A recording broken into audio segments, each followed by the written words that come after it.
Gold, trusted gold buyers. మీరు తాకట్టు పెట్టిన బంగారాన్ని విడిపించి ఈ రోజు ఉన్న మార్కెట్ ధరకు కొనబడను.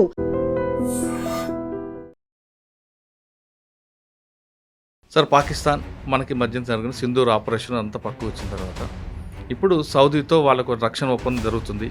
దానివల్ల జరిగే నష్టం మనకా వాళ్ళకా? సో సౌదీ పాకిస్తాన్ అగ్రిమెంట్ అనగానే మన వాళ్ళు చాలామంది టెలివిజన్ ఛానల్లో డిబేట్లు మొదలైనవి. పాకిస్తాన్ మీద బాంబు వేస్తే సౌదీ అరేబియా ఎక్కడ రారు. సౌదీ అరేబియా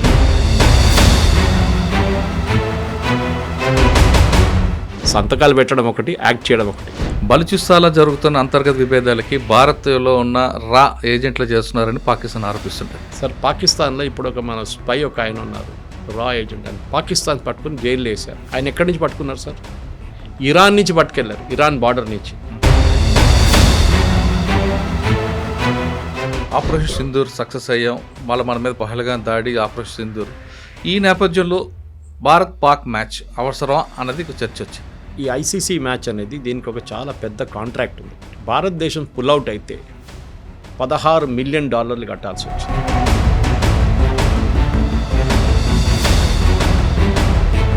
మనం పాకిస్తాన్ని ఓడించలేమని చెప్పి మనం పారిపోయామని చెప్పి పాకిస్తాన్ ఒక స్టోరీ తీసుకొస్తాం.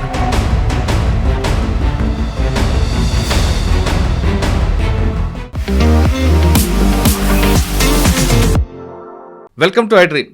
పాకిస్తాన్ సౌదీ మధ్యన జరిగిన రక్షణ ఒప్పందం వల్ల భారతదేశానికి నష్టం జరుగుతుందా, లాభం జరుగుతుందా? వీరిద్దరి మధ్యన సయోజికి ఎవరు మధ్య ముందులోకి వచ్చారన్న విషయం అంతా మాట్లాడడానికి ప్రముఖ విశ్లేషకులు సురేష్ కొచ్చేటి గారు ఆయన క్లారిటీగా తెలుసుకుందాం. సార్ నమస్కారం. సార్, పాకిస్తాన్ మనకి మధ్యన జరిగిన సింధూర్ ఆపరేషన్ అంతా పక్కకు వచ్చిన తర్వాత ఇప్పుడు సౌదీతో వాళ్ళకు రక్షణ ఒప్పందం జరుగుతుంది. దానివల్ల జరిగే నష్టం మనకా వాళ్ళకా? ఒకవేళ జరిగిందా ఆల్రెడీ జరిగి ఉంటుంది, జరిగిన తర్వాత మనం దాన్ని ఏ విధంగా కౌంటర్ చేయొచ్చు? First of all sir, Pakistan Saudi Arabia agreement దీనికన్నా ముందు కూడా ఉండే, కొత్త అగ్రిమెంట్ కాదు ఇది. అవునా? చాలామంది కొత్తది అనుకుంటున్నారు. అది మినిస్ట్రీ ఆఫ్ ఎక్స్టర్నల్ అఫేర్స్ కూడా క్లారిఫై చేశారు. అది కాకుండా సౌదీ అరేబియాలో దీనికన్నా ముందు పనిచేసిన అంబాసిడర్లు 2-3 క్లారిఫై చేసి వాళ్ళ దగ్గర ఒప్పందం ఉంది. అంటే ఒప్పందం దేనికి వస్తుందంటే డిఫెన్స్ అగ్రిమెంట్ ఒకటి. అంటే ఈ అగ్రిమెంట్ ఏంటంటే మీరు చెప్తున్నారు ఒక నేటో లాగా ఫార్మాట్ లాగా వీళ్ళు ట్రై చేశారు సార్. ఇజ్రాయెల్ ఖతార్ మీద దాడి చేసిన తర్వాతనే వీళ్ళందరూ లేచి కూర్చున్నారు. వీళ్ళందరికీ ఒకటే భయం ఏంటంటే ఏ రోజు ఇజ్రాయెల్ మా మీద వచ్చి బాంబు పడేస్తారో అని చెప్పి. ఇప్పుడు ఖతార్ మీద ఎంత పెద్ద దాడి జరిగింది సార్. సరే, చనిపోయిన వాళ్ళు చాలా తక్కువ, కానీ దాడికి ఏం చెప్తారు, ఒక మెసేజ్ ఉండే సార్ దాంట్లో. టెర్రరిస్ట్కి మీరు ఎక్కడైనా దాచుకోండి, మిమ్మల్ని వచ్చి కొడతాం. సో ఎవరు చేశారు సార్? ఫస్ట్ అది మనం చేసాం. ఓకే. ఆపరేషన్ సింధూర్లో ఏం చేసాం? మనమే. నువ్వు ఎక్కడైనా దాచుకో, అవును, మిమ్మల్ని వచ్చి కొడతాం. ఇజ్రాయెల్ చేసింది ఏం సార్? అదే చేశారు. అంటే మనం చెప్పింది కూడా మన బోర్డర్లో నిలబడి మీ ప్లేస్లో కొడతాం అని కొడతాం. వాళ్ళేమో లోపల వెళ్ళి కొట్టేసి బయటకు వచ్చేసారు. కానీ సౌదీ అరేబియా దగ్గర తీసుకుందాం సార్ సీన్. వాళ్ళ దగ్గర చాలా మోడర్న్ ఆర్మీ అని ఒకటి ఉంది. అంటే కొట్లాడడానికి కాదు, వాళ్ళ దగ్గర ఆయుధాలు ఉన్నాయి. అది ఎందుకు కొనుక్కుంటారంటే యూఎస్ని హ్యాపీగా పెట్టుకోవాలి. చాలా ప్లేన్స్ తీసుకుంటారు, డబ్బులు విపరీతంగా ఉంటారు. ప్లేన్లు కొనుక్కుంటారు, ఆయుధాలు కొనుక్కుంటారు. ఎక్కడ వాడుకుంటారు సార్ వీళ్ళు? హూతీల మీద వాడుకున్నారు. దీనికన్నా ముందు హూతీలు దాడి చేసినప్పుడు సౌదీ అరేబియా రిటర్న్ దాడి చేశారు. ఈ ఒప్పందం చేసి 2 రోజుల ముందు, నాకు ఆ వీడియో వెరాసిటీ ఎగ్జాక్ట్లీ తెలియదు సార్, కానీ పాకిస్తాన్ నుంచి 2000 మంది సోల్జర్స్ ఎయిర్పోర్ట్లో దిగుతున్న వీడియో ఒకటి బయటకు వచ్చింది సౌదీ అరేబియాలో, రియాద్లో. అది కొత్త వీడియోనా పాత వీడియోని తెలియదు, కానీ న్యూస్ ఏముండే అంటే పాకిస్తాన్ వాళ్ళ సోల్జర్స్ని సౌదీ అరేబియాకి పంపిస్తున్నారు హూతీలతో కొట్లాడడానికి, పోరాటం చేయడానికి. అది ఎప్పుడో పోరాటం కదా, దానికి మళ్ళీ ఇప్పుడు మద్దతు ఇస్తుంది. అది సో ఈ లాస్ట్ 2 సంవత్సరాలు 3 సంవత్సరాలు హూతీలు సౌదీ అరేబియా మీద దాడి చేయలేదు. అవును, కానీ వాళ్ళిద్దరి మధ్య విభేదాలు ఎప్పటి నుంచి ఉన్నాయి. అది న్యాచురల్, ఎందుకంటే సనా అక్కడున్న యమనీస్ గవర్నమెంట్, లీగల్ గవర్నమెంట్ ఒకటి, ఇల్లీగల్ గవర్నమెంట్ ఒకటి, రెండునే. అక్కడ క్యాపిటల్ సనా ఒక చేతిలో ఉంది, ఇంకా మిగతా ఏరియాలు ఇంకోటి చేతిలో. వీళ్ళేమో మెయిన్లీ ఇప్పుడు షిప్పింగ్ మీద దాడి చేస్తున్నారు. అక్కడి నుంచి వెళ్ళే షిప్స్ మీద దాడి చేస్తున్నారు. Israel affiliated, US affiliated ship మీద దాడి చేస్తున్నారు. పాకిస్తాన్కి భయం ఏంటంటే ఇదే దాడి, ఏది ఇజ్రాయెల్ చేసిన దాడి మా మీద కూడా ఒకరోజు జరగవచ్చు. ఇప్పుడు మొన్న స్టేట్మెంట్ ఇష్యూ చేసిన చూసారు మీరు, షబాజ్ షరీఫ్ ఏం చెప్పారు? మా దగ్గర ఉన్న న్యూక్లియర్ అసెట్స్ కూడా కావాలంటే సౌదీ అరేబియాకి ఇచ్చేద్దాం. అవును, ఇది చాక్లెట్ పంచిపెట్టడం కాదు సార్. న్యూక్లియర్ అసెట్స్ అనేది ఫస్ట్ ఆఫ్ ఆల్ అసెంబుల్ స్టేట్లో ఎప్పుడు ఉండవు. దాని లాంచ్ వెహికల్ ఒకటి ఉంటుంది, దాని మిసైల్ ఉంటుంది, దానికి ఉన్న మెయిన్ బాంబ్ ఒకటి ఉంటుంది, అది అసెంబుల్ చేయాల్సి వస్తుంది. దాన్ని సపరేట్గా పెడతారు, ఎందుకంటే ఎప్పుడైనా యాక్సిడెంట్ డెటోనేట్ అయితే పెద్ద ఇష్యూ అయిపోతుంది. మొత్తం రాజ్యం ఖాళీ అయిపోతుంది రాత్రికి రాత్రి. సో ఎప్పుడైనా డిసెంబర్ చేసి పెడతారు. పాకిస్తాన్ ఇప్పుడు చేస్తున్న ఇంగ్లీష్లో అంటారు పాస్చరింగ్ అంటారు, అంటే మా దగ్గర చూడు బాంబు ఉంది మేము కొడతాం మిమ్మల్ని అని. మోదీ గారు దీన్ని న్యూక్లియర్ బ్లఫ్ అన్నారు ఒకసారి ఆపరేషన్ సింధూర్ టైంలో. నా దగ్గర ఉంది అని చెప్తే వెళ్ళి కొట్టాము అప్పుడు. దాని తర్వాత నేను చెప్పట్లేదు ఇప్పుడు నా దగ్గర ఉంది అని ఇప్పుడు మాట్లాడలేదు. కైరానా హిల్స్లో ఏం జరిగింది ఎవరికి తెలియదు. కానీ ఒప్పందం ఎందుకు? సౌదీ అరేబియా ఎంత ఫాస్ట్గా వెళ్ళేందుకు ఒప్పందం చేస్తున్నారు పాకిస్తాన్తో. సో 2 రోజుల తర్వాత న్యూస్ వచ్చింది, పాకిస్తాన్లో ఉన్న రేర్ ఎర్త్ మినరల్స్ మన అందరికీ తెలుసు, కోబాల్ట్ కానీ జింక్ కానీ టంగ్స్టన్ కానీ పెలడియం కానీ పాకిస్తాన్లో ఖైబూర్ పఖ్తూన్వా ఏరియాలో ఉంది చాలా మటుకు. బలూచిస్తాన్ ప్రావిన్స్లో కూడా ఉంది. ఇప్పుడు చూడండి, నిన్న ఖైబూర్ పఖ్తూన్వా మీద దాడి చేశారు పాకిస్తాన్ ఎయిర్ ఫోర్స్, 32 మంది చనిపోయారు. ఎందుకు చేశారు సార్? ఇవాళ దాకా బలూచిస్తాన్ మీద దాడి చేశారు కానీ ఖైబూర్ పఖ్తూన్వా మీద ఎప్పుడు దాడి చేయలేదు. చేశారు, చిన్న ఆపరేషన్స్ ఉండే కానీ మేజర్ ఆపరేషన్ ఎప్పుడు జరగట్లేదు. పాకిస్తాన్ ఆర్మీ ఏమంటున్నారంటే మేము బాంబ్ చేయలేదు, అక్కడ తాలిబాన్ తీసుకొచ్చిన మిసైల్ పేలిపోయిందంట. తాలిబాన్ ఎక్కడి నుంచి వస్తారు సార్? ఆఫ్ఘనిస్తాన్ నుంచి, కాబోల్.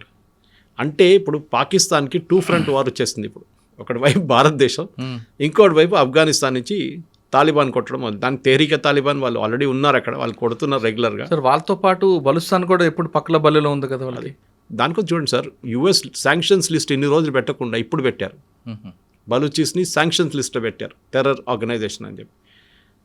3 రోజుల ముందు యూరోపియన్ యూనియన్ చేసి ఇన్ని రోజులు చేయలేదు సార్. ఎప్పటి నుంచో బలూచిస్తాన్ మూవ్మెంట్ నడుస్తుంది అక్కడ.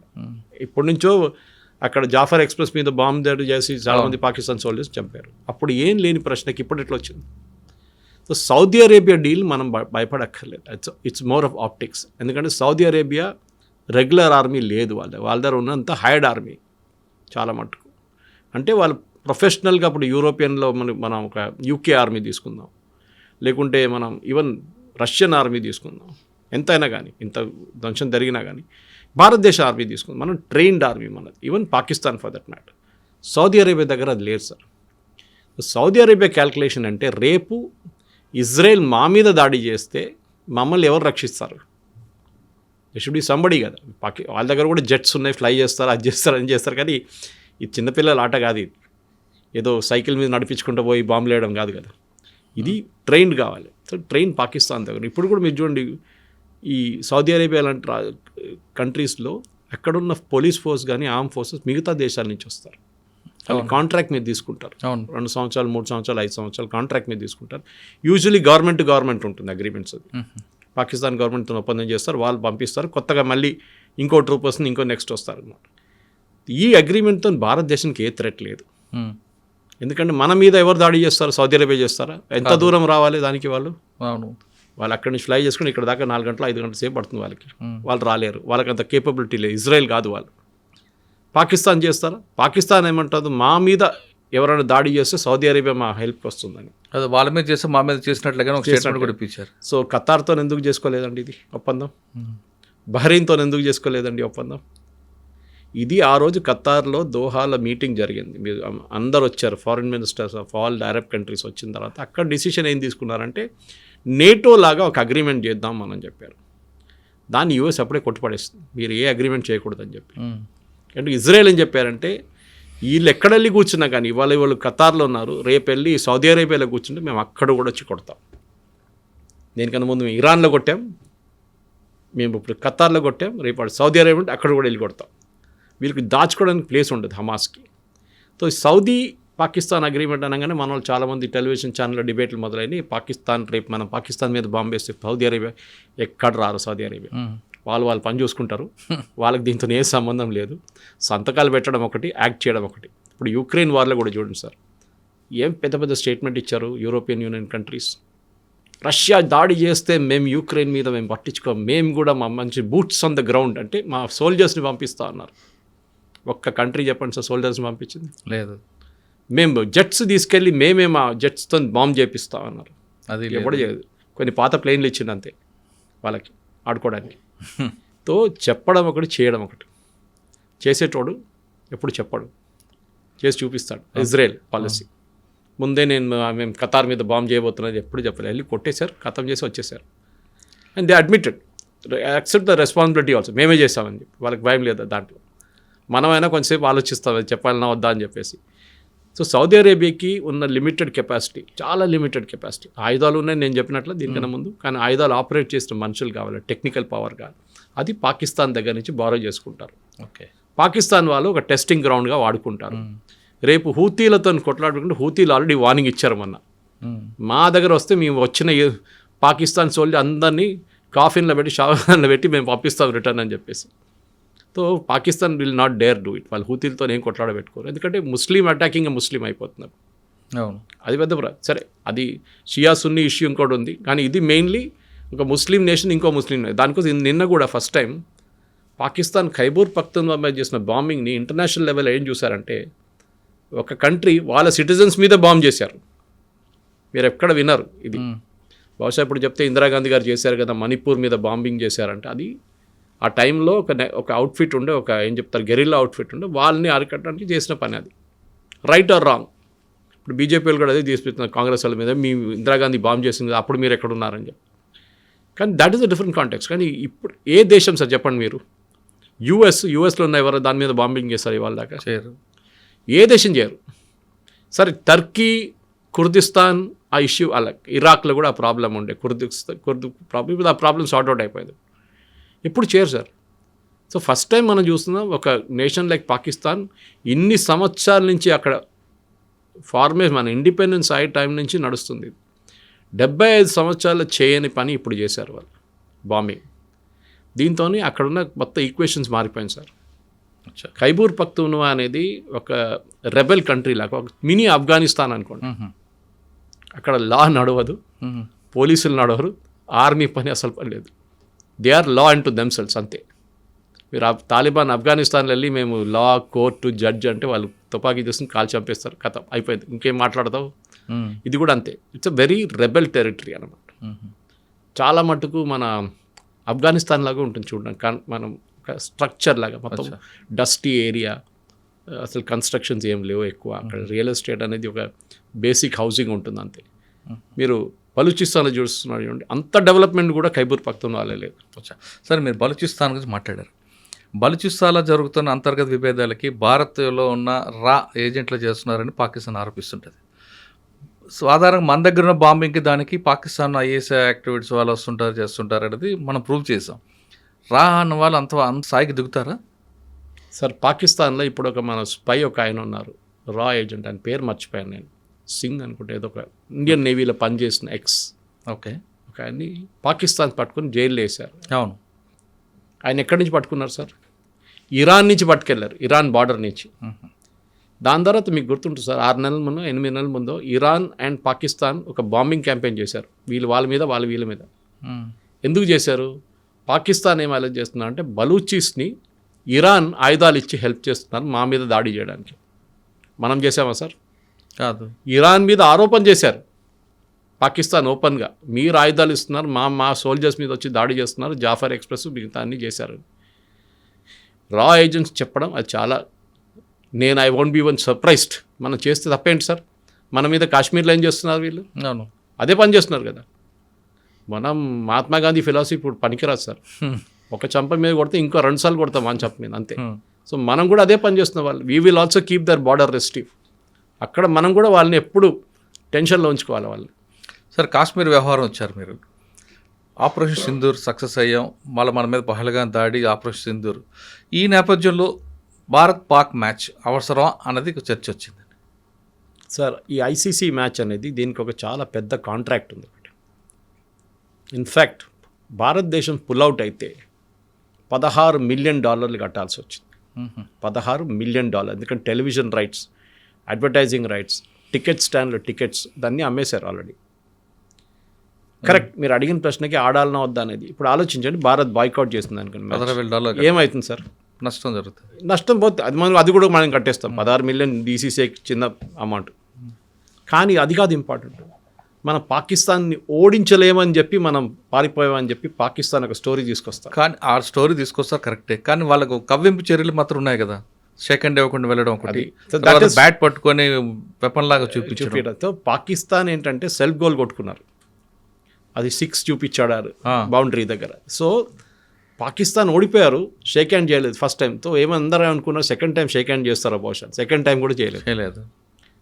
ఈ లాంగ్వేజ్ మనం పాకిస్తాన్ని ఒక కబడ్డీ మ్యాచ్లో ఓడిపిస్తే కూడా అది మ్యాచ్, అది మనకు చాలా ఇంపార్టెంట్. పాకిస్తాన్ని ఏ గేమ్లో అయినా ఓడిపోయారు, కానీ వాళ్ళ బాడీ లాంగ్వేజ్ డిఫరెంట్ చూపిస్తున్నారు కదండి. వాళ్ళు చూపించండి. ఓడిపోతున్నాడు ఏదైనా చేస్తాడు, ఓడిపోతున్నాడు ఏ బాడీ లాంగ్వేజ్ అని చూపిస్తాడులే. కానీ వాళ్ళు గెలిచారా? గెలవలేదు కదా. We have proved a point on the field. వాళ్ళు ఓడించి ఒకసారి కదా 2 సార్లు ఓడించాం. That is the most important thing. నేను కూడా నేను యాక్చువల్లీ 2 మ్యాచ్లు చూడలేదు సార్. నేను చూడలేదు, ఎందుకంటే నాకు ఒక ప్రాబ్లం ఉంది. నాకు ఇండియా పాకిస్తాన్ మ్యాచ్ ఎప్పుడైనా ఉన్నప్పుడు నేను చూస్తే ఇండియా ఓడిపోతారు. సో నేను ఎప్పుడు చూడబెట్టుందా, చాలా తక్కువ ఇండియా ఓడిపోయింది. ఎందుకంటే ఇప్పుడు దాకా ఇండియా పాకిస్తాన్ రేషియోలో మోస్ట్ ఆఫ్ టైం ఇండియా గెలిచారు ఇప్పుడు. కానీ నాకు సైకలాజికల్గా ఉంటుంది అది ఇండియా పాకిస్తాన్ కాదు, ఏదైనా మ్యాచ్లో. సో నేను లాస్ట్లో ఇండియా గెలుస్తున్నారని చెప్పితే అప్పుడు వెళ్ళి లాస్ట్ 3 ఓవర్లు చూస్తాను నేను అంతే. సో ఎనీవే ఈ మ్యాచ్ ఆడడంలో నా ఒపీనియన్ ప్రకారం మంచి పని చేశారు. ఎందుకంటే మనం అక్కడి నుంచి జరిగిపోయి ఉంటే పాకిస్తాన్లో క్యాంపెయిన్ ఏముంటుంటే చూడండి భయపడ్డారు, ఆపరేషన్ సింధూర్లో మేము 6 ప్లేన్లు కొట్టేసాం, చూడండి భారతదేశం మాతో ఆడడానికి భయపడుతున్నారు ఇప్పుడు. కానీ మనం గెలిచి చూపించాం వాళ్ళకి.